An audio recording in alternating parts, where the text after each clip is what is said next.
A lo largo de este curso vamos a ver en qué consiste la calendarización de un proyecto de software. Vamos a hablar sobre los hitos, las redes de tareas, los cronogramas, las tablas de proyecto y también vamos a hablar sobre la calendarización para proyectos web. Soy Marcial Caboya y empecemos.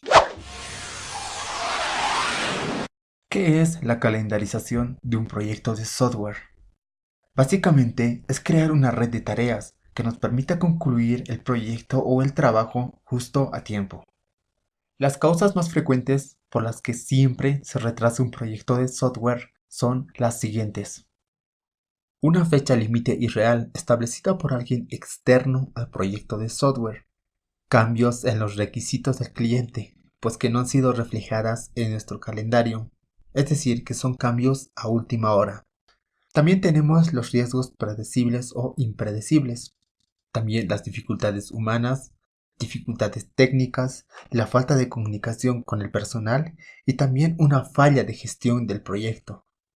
Para entender mejor, supongamos que somos un equipo de desarrolladores de software y que nos piden desarrollar un controlador en tiempo real para un instrumento de diagnóstico médico y que ésta debe introducirse en el mercado en 9 meses.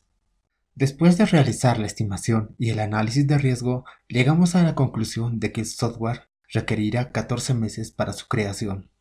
Es irreal ir a la oficina del cliente y demandar que se cambie la fecha de entrega, ya que las presiones del mercado externo dictaron la fecha de lanzamiento. De igual manera, no podemos rechazar este compromiso de trabajo. Entonces, ¿cómo solucionamos este problema? Es recomendable realizar una estimación detallada, usando datos históricos anteriores. Con el modelo de proceso incremental debemos desarrollar una estrategia que nos permita entregar una funcionalidad crucial en la fecha límite establecida. También debemos reunirnos con el cliente y explicarle por qué la fecha límite es irreal. Sé que habrán algunos gruñidos, pero si presentamos una estimación sólida con base de buenos datos históricos, es probable que se elijan unas versiones negociables de las opciones 1 o 2. Existen distintos principios básicos que guían la calendarización de un proyecto de software. Tenemos la compartimentalización, que se refiere a desglosar el proyecto en pequeños módulos. La interdependencia, que es básicamente determinar las actividades que son dependientes de otras. Es decir, todas las actividades que son relacionadas o que tengan alguna relación con otra. Esto nos da una ruta, con la cual podemos establecer cuáles son aquellas tareas o actividades que no se pueden retrasar en nuestro calendario. Tenemos la asignación del tiempo. En este punto, nosotros debemos asegurarnos que no sea subestimado o sobreestimado alguna tarea. Debemos definir qué personas realizarán las tareas específicas. Es decir, cada miembro del proyecto debe tener una tarea por realizar. Definición de resultados. Nos quiere decir que cada tarea debe tener un objetivo. Y de todo esto surgen los hitos definidos. Los hitos definidos son puntos de la calendarización, donde se revisa la calidad de cada tarea terminada. Una vez que el hito ha sido aceptado, se da por terminado la tarea o actividad. Existe un mito. Al agregar más personas a un proyecto atrasado, esta puede culminarse a tiempo con éxito. En muchos de los casos esto es incierto, ya que agregar más personas a un proyecto atrasado puede que retrase aún mucho más este proyecto, ya que las nuevas personas van a requerir una capacitación. De igual manera, los que están involucrados en el proyecto deberán enseñar o capacitarlos a los nuevos. Entonces esto hace que aún se retrase mucho más nuestro proyecto. Existe una regla 40-20-40. Esta es una regla que usualmente se sigue, en la cual se asigna el 40% de esfuerzo al análisis y al diseño de software. El 20% de esfuerzo se le asigna a la codificación y el último 40% a la realización de pruebas del sistema. Esta distribución se utiliza como guía. La distribución final es de acuerdo al proceso o depende mucho a las características de nuestro proyecto. Pasemos a ver los distintos proyectos de software que tenemos. Proyectos de desarrollo de concepto, que inician explorando algún concepto nuevo o la aplicación de alguna nueva tecnología. Los proyectos de desarrollo de nueva aplicación, que se realizan como consecuencia de la solicitud de un cliente específico. Proyectos de mejora de aplicación, que se corrigen o extienden un software. Y por último tenemos los proyectos de reingeniería, que básicamente es reconstruir un sistema existente. Un ejemplo claro es un sistema heredado. Pasemos a hablar sobre una red de tareas. Una red de tareas también es llamada una red de actividad. Es la representación gráfica del flujo de tareas de un proyecto. En ocasiones se usa como el mecanismo mediante el cual la secuencia y las dependencias se integran en una herramienta automatizada. En su forma más simple, podríamos decir que una red de tareas muestra las principales acciones de la ingeniería de software. En este ejemplo tenemos una red de tareas con 7 actividades. Tenemos la actividad 1, actividad 2, y estas dos trabajan en paralelo y se unen con la actividad 3, y así sucesivamente hasta llegar al objetivo deseado. Hablemos sobre la calendarización. La calendarización de un proyecto de software no difiere enormemente de la de cualquier esfuerzo de ingeniería multitarea. Por tanto, las herramientas y técnicas generalizadas de calendarización de un proyecto pueden aplicarse con pocas modificaciones para nuestro proyecto de software. Tanto como PERT y como CPM proporcionan herramientas cuantitativas que nos permiten determinar la ruta crítica, establecer estimaciones de tiempo y también calcular los tiempos frontera. También tenemos los cronogramas. Cuando se crea un calendario de proyecto de software, se comienza con un conjunto de tareas, es decir, la estructura de distribución del trabajo. Si se usan herramientas automatizadas, la distribución del trabajo se ingresa como una red o esbozos de tareas. Luego se ingresa el esfuerzo y la duración. Y por último, la fecha de inicio para cada tarea. Además, las tareas pueden asignarse a personas específicas. Como consecuencia de cada entrada se genera un cronograma, también llamado gráfico de Gantt. Es posible desarrollar un cronograma para todo el proyecto. Alternativamente pueden generarse gráficos separados para cada función del proyecto o para cada persona para que vaya trabajando en el proyecto. Como podemos ver, en este ejemplo tenemos un cronograma.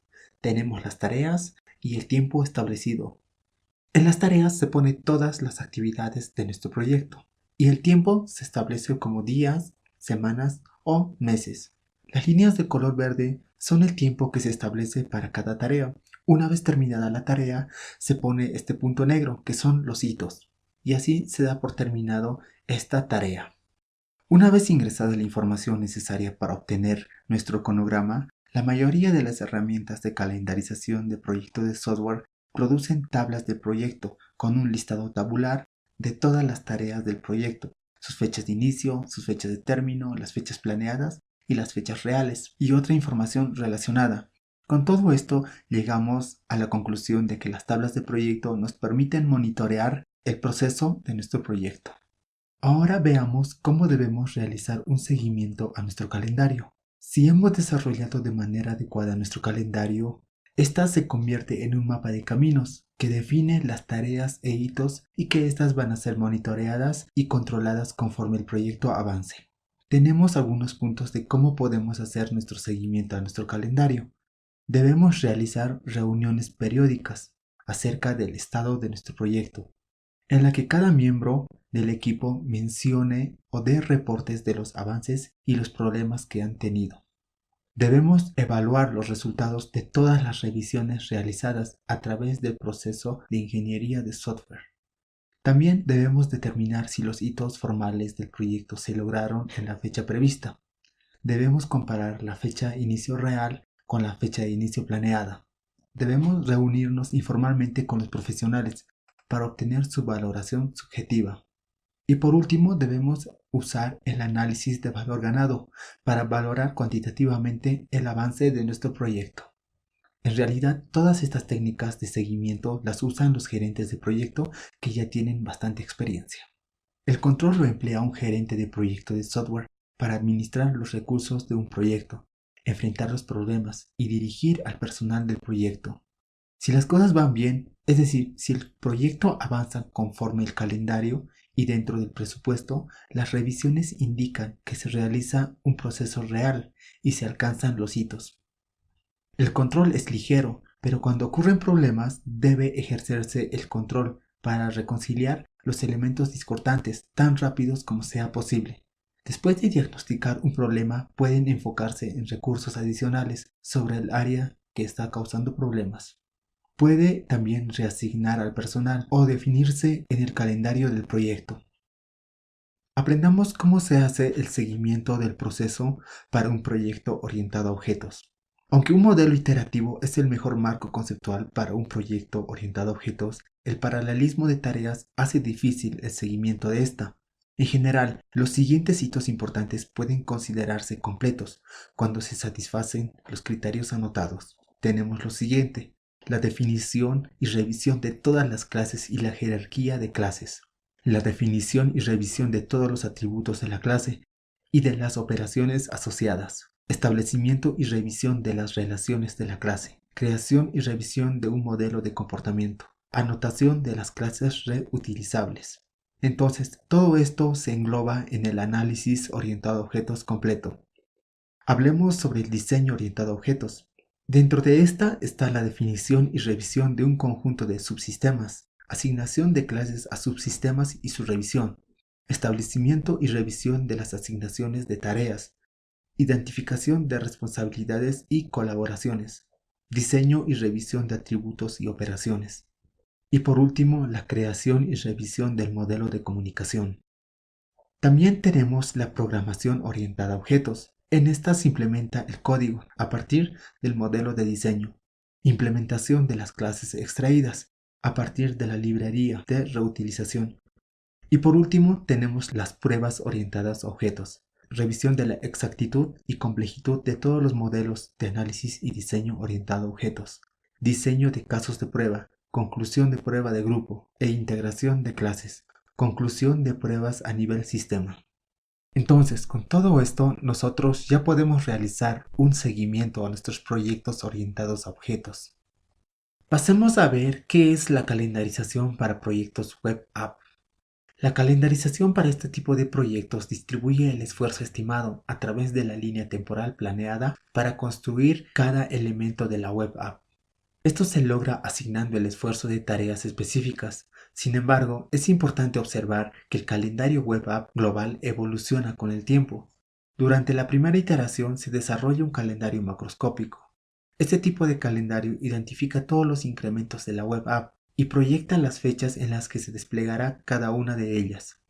La entrada para el incremento en el calendario macroscópico se refina en un calendario detallado.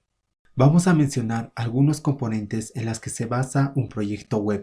Tenemos la información básica de la compañía, información detallada del producto y descargas, citas de producto y procesamiento del producto, plantillas espaciales y diseño del sistema de seguridad, servicios de información y solicitud de monitoreo, control en línea y acceso a la información de la cuenta. Una vez desarrollado el calendario macroscópico, el equipo está listo para calendarizar las tareas del trabajo para un incremento específico. Para lograr esto, puede usar un marco conceptual de proceso genérico que sea aplicable a todos los incrementos de la web app. Con las tareas genéricas inferidas como parte del marco conceptual, se crea una lista de tareas como punto de partida y luego se adapta considerando el contenido y las funciones que se van a inferir para el incremento específico de la web app. Para finalizar este video, mencionemos algunos modelos de diseño genérico. Diseño de la estética para la web app, diseño de la interfaz, diseño del esquema de navegación, diseño de la arquitectura de la web app, diseño del contenido y la estructura que lo soporta, diseño de los componentes funcionales, diseños de mecanismos de seguridad y privacidad adecuados, y por último, revisión del diseño.